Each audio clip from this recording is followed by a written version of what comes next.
முன்னாள் அமைச்சர் சி.வி. சண்முகம் நடிகையின் பெயரை குறிப்பிட்டு பேசியது சர்ச்சைக்குள்ளாகி இருக்கிறது. இந்நிலையில் கூடுதல் கருத்துக்களை நம்முடன் பதிவு செய்வதற்காக எழுத்தாளர் தீபலட்சுமி அவர்கள் நம்முடன் இணைப்பில் இருக்கிறார். மேடம் வணக்கம். தற்போது முன்னாள் அமைச்சர் பேசியதை நீங்க கவனிச்சிருப்பீங்க. இது போன்ற ஒரு விமர்சனத்தை பொதுவெளியில வைக்கும்போது என்ன மாதிரியான ஒரு பாதிப்புகள் அப்படிங்கிறது இருக்கு? உங்களுடைய முதற்கட்ட கருத்துக்களை பதிவு செய்யுங்க. என்ன சொல்றது, ஒரு முன்னாள் அமைச்சர் இப்படி பேசியிருக்காரு அப்படிங்கிறது ரொம்ப வெட்கத்துக்குரிய வேதனைக்குரிய விஷயம்.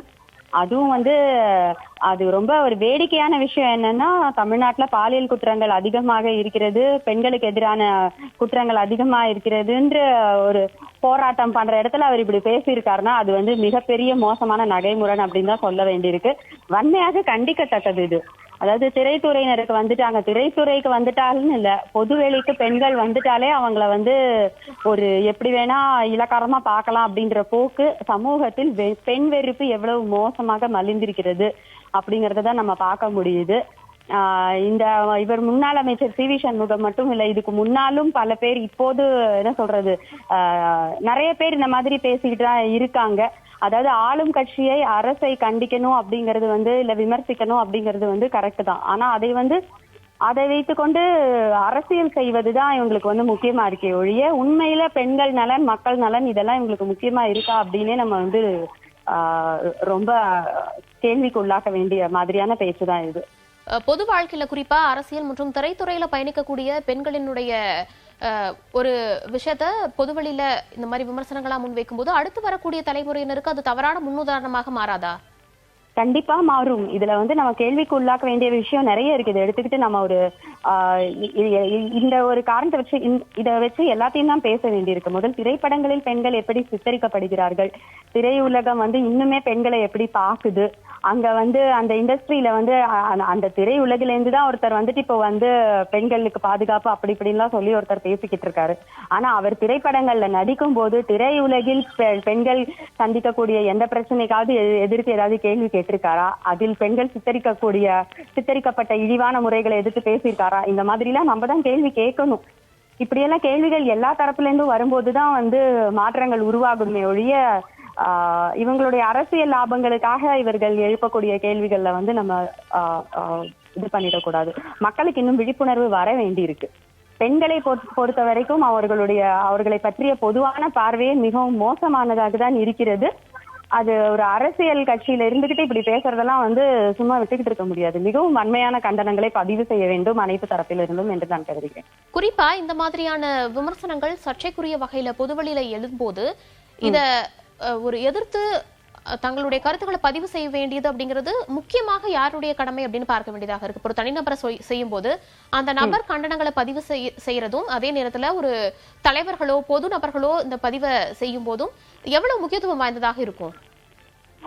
அதுதான். அது நிச்சயமாக மகளிர் அமைப்புகள் எப்பவுமே கண்டனங்களை பதிவு செய்து கொண்டுதான் இருக்காங்க. ஐட்வா போன்ற அமைப்புகள், இடதுசாரி அமைப்புகள் தொடர்ச்சியாக குரல் எழுப்பிக் கொண்டேதான் இருக்கிறார்கள். அது மீடியால பெரிய பொது மெயின் ஸ்ட்ரீம் மீடியால பெருசாக கவனம் பெறல அப்படிங்கிறதுக்காக அது நம்ம புறந்தள்ளிட முடியாது.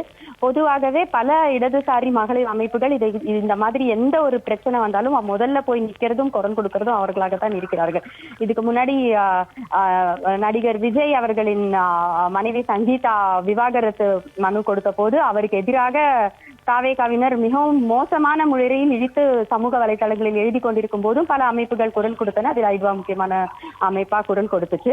சோ இதான அமைப்புகளின் குரல் மட்டும் இல்ல, சகல நான் என்ன கேட்டா ஊடகங்களுக்கு ஒரு பொறுப்புணர்வு இருக்க வேண்டும். இப்போது அது மாற்று ஊடகங்களாக யூடியூபா இருக்கட்டும், சமூக வலைதளங்களில் எழுதுபவர்களாக இருக்கட்டும், அவங்க எல்லாருக்குமே ஒரு கூட்டு பொறுப்புணர்வு அப்படின்னு தான் நான் நினைக்கிறேன். ஏன்னா இது எப்படி சொல்றது, ஒரு அரசியல் கட்சி தலைவருக்கு இல்லாட்டி எப்படி ஒரு முன்னாள் அமைச்சருக்கு எங்கேருந்து இந்த தைரியம் வருது? என்ன வேணா பேசிட்டு போலாம், பெண்களை என்ன வேணா பேசிட்டு போலாம், அதுவும் நடிகையரை, பொது வெளியில் உள்ள பெண்களை, தனிநபர் தனிப்பட்ட வாழ்க்கையில இருக்கிற பெண்களை கூட ஒருத்தலன்னு சொல்ற போக்கு இருக்கு. அப்ப பாத்துக்கோங்க, பெண்களுக்கு எதிரான ஒரு மிக மோசமான மனப்பான்மை இந்த சமூகத்துல மொத்தமாக நிலவுகிறது. சோ இந்த மாதிரி ஒரு விஷயம் நடக்கும்போது எல்லா தரப்பிலிருந்துமே மிகவும் வலிமையான குரல்கள் எழ வேண்டும். இதுல ஊடகங்களுக்கு மிக முக்கிய பொறுப்பு இருப்பதாக நான் கருதுகிறேன். இணைப்பில் இணைந்து தங்களது கருத்துக்களை பகிர்ந்தமைக்கு நன்றி. நன்றி. தேசிய ஜனநாயக கூட்டணி சார்பில் தமிழகம் முழுவதும் திமுக அரசை எதிர்த்து பல்வேறு இடங்களில் ஆர்ப்பாட்டங்கள் நடைபெற்று வருகிறது. இந்த ஆர்ப்பாட்டத்தை பொறுத்தவரை விழுப்புரத்தில் அதிமுக சார்பில் முன்னாள் அமைச்சர் சி.வி. சண்முகம் பேசியிருந்தார். தன்னுடைய பேச்சில் நடிகை ஒருவரின் பெயரை வெளிப்படையாக குறிப்பிட்டு சர்ச்சைக்குரிய வகையில் கருத்தை பதிவு செய்திருக்கிறார். இது பொதுவெளியில் விமர்சனத்திற்கு உள்ளாகி இருக்கிறது.